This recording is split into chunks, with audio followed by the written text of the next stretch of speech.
Yung binasa ko po kahapon na Mateo 25:31, babasahin ko po uli ngayon dahil may mga nagsabi po na bitin daw po yung paliwanag. Okay. Kasi po pag sobrang haba kasi yung video, sayang lang po, hindi tatapusin ng mga makakapanood. Okay. Ito po yon sa Mateo 25:31. Ito pong salita po nito sa paghuhukom na po ito, paghuhukom. Okay po, paghuhukom.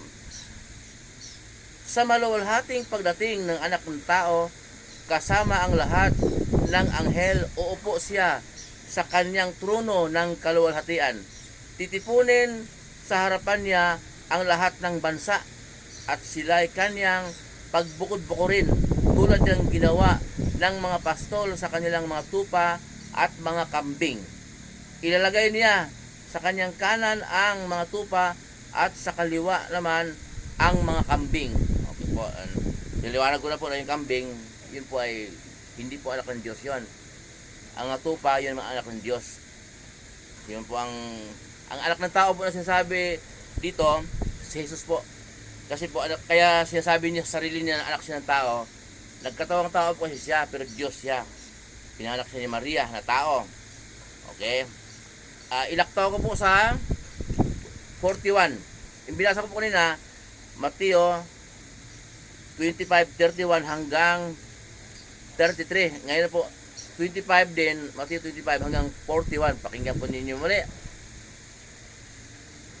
Sasabihin naman niya sa mga nasa kaliwa, yung kambing po to, yung hindi anak ng Diyos, lumayo kayo sa harapan ko, kayong mga isinusumpa, doon kayo sa apoy na di namamatay na inihanda para sa diablo at sa kanyang mga kampon.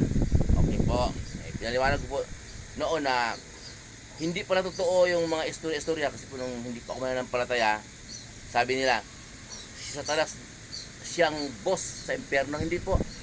Ang impyerno po ay nilikha ng Diyos para doon parusahan si Satanas pati na kanyang mga alagad. Ayan po, binasa yung lingkod. Ay tayo pong hindi mananampalataya, sama-sama na rin doon sa impyerno. Satanas at yung mga alagad ni Satanas at yung mga hindi mananampalataya, sama-sama na po doon pagdating ng paghuhukom. Okay. Yung pong tungkol po sa sinasabi na karma, wala po sa Biblia yung karma. Wala po sa turo ni Jesus yung karma. Yun po ay tradisyon ng tao, salita po ng tao yun. Kung sino nag-imbento noon, hindi ko alam. Pero ang nakita po natin na tao na problema. Okay? Sabi ko po walang karma. Tao na problema at sobrang laki ng problema niya sa pamilya, kung ano man yon. Siya po ay mahal ng Diyos. Okay? Binigyan siya ng ganung problema ng Diyos para tumawag siya sa Diyos. Pag hindi ka anak ng Diyos, hindi ka bigyan ng problema, matay ka, impyerno ka. Yun, pagdating ng paghukom. Huwag pong magyabang, huwag magdiwang. Kung makakita kang tao na yung makasalanan yun, kaya nakaratay. Hindi po yun karma na yun. Hindi, wala pong karma. Kaya nakaratay siya, nagkasakit ng gano'n, malubha. Nais ng Diyos bago siya mamatay ay pakilala ang kanyang anak na ating Panginoon Jesus, na bago mamatay ang tao ay makilala na si Jesus ang magligtas sa atin, si Jesus ang maghugas sa ating kasalanan, ang dugo ni Jesus ang maglinis sa ating karumihan. Dalawa lang po yun, ha?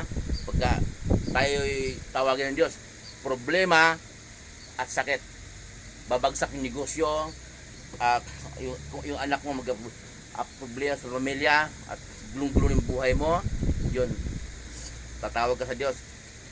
Diyos na makapangyarihan sa lahat, patawarin po ako sa aking makasalanan. Ako'y isa sa anak mo na naligaw. Turuan mo po akong sumunod sa iyong kalooban. Turuan mo po akong sumunod sa turo ni Jesus. Kasi ang turo ni Jesus, yun ang gusto ng Diyos Ama makapangyarihan sa lahat na sundin natin.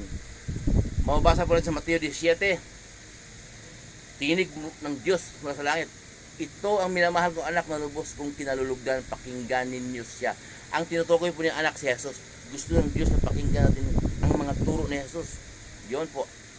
Kaya yung mga malulusog, malakas ako, siyempre hindi nakarma. Hindi nakarma. Masamang tao yan eh. Hindi, yung walang karma. Huwag kayo maniwala sa karma, walang karma. Pag namatay siya, yun, doon siya. Sabi ni Jesus, doon kayo sa impyerno na inihanda ng diablo at sa kanyang mga kampon. Okay?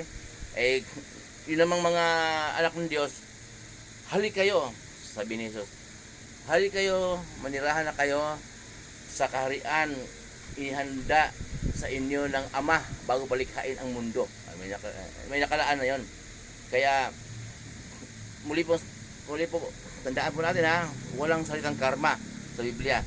Huwag po ninyong pagtawanan kung mayroong tao na problema, naggalit kayo sa kanya, nainggit kayo sa kanya, o nagkasakit siya po'y tinawag ng Diyos para humingi ng tawad sa kanyang mga kasalanan. At kayo naman na malusog at nanagalan sa buhay, huwag po magdiwang. Baka naman hindi kayo pansin ng Diyos at pinabayaan lang kayo. Si Satanas po, makapangyarihan din, marunong magbigay ng kasaganahan sa buhay. Totoo ba yun? Satanas marunong magbigay ng kasaganahan sa buhay. Totoo po yun, hindi kinagkamali ang dinig. Dahil yung mga corruption niya sa gobyerno, yung mga naglilingkod sa bayan, nagnanakaw ng pera sa gobyerno, kahit na hindi politika, mga mandaraya, ang lalamang sa mga partihan, may bahay, may mansion sa Boracay, may mansion sa Tagaytay, may mansion sa Baguio, tigil-tigil ng kotse yung mga anak, may helicopter pa. Sa Diyos kaya yon, yung mga, di mayroon din namang mayaman na pinagpala ng Diyos. Hindi naman yung lahat ng ang Diyos ay puro paghihirap na lang maranasan natin. Hindi, mayroon din mayaman na pinagpala ng Diyos. Pero hindi lahat po. Huwag nating isipin na ito, hindi ka naman palataya eh, tapos masagana ka. Kaya tingnan natin sa Diyos ba yan. Okay, baka kasi Satanas magpangyarihan din, marunong magbigay para maligaw tayo sa ating paniniwala, marunong magbigay din ng kasaganahan sa buhay. Kaya huwag tayong magyabang kung tayo'y malakas, kung tayo'y malusog, masagana ating negosyo, at hindi tayo nagka-problema, hindi tayo nagkasakit. Basta po lahat na yung mga nagkasakit na yan, tinatawag yung Diyos yun para tumawag sa Kanya. Ang turo ni Jesus, ang turo sa ganito, humiling kayo sa Ama, sa aking pangalan. Okay, kaya yun ang turo ni Jesus. Humiling, Ama, patawarin po ako sa aking makasalanan sa pangalan ng anak na aming Panginoon Jesus. Yun po ang turo ni Jesus. Yun na po.